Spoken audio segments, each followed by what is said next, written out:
2 దినముల నుంచి కూడాను For last 2 days, ఇవి తయారు కావడానికి for this to emerge, నా శరీరం అంతా కూడాను మ్యాగ్నెట్ గా అయిపోయింది. the whole body of Bhagavan has turned into a magnet.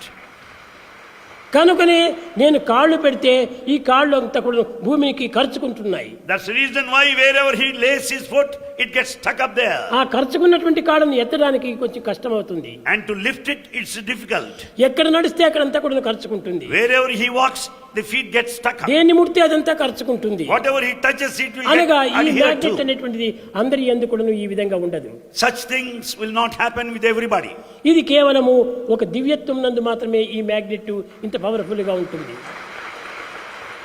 The magnetic force is of very high intensity because of divinity. కనుక 3 దినముల నుంచి కూడాను నాకు కాళ్ళు నడిచేయడానికి వీలు కాకుండా పోయింది. For the last 3 days, Bhagavan found it difficult అది to నాకేమి walk. కష్టం కాదు. Not any difficulty there. కానీ దాని యొక్క nature, But it's the nature of the దాని magnet. సహజము. It's quite natural. ఎందుకంటే దేహం అంతా మ్యాగ్నెట్ గా ఉంది. The whole body is magnet.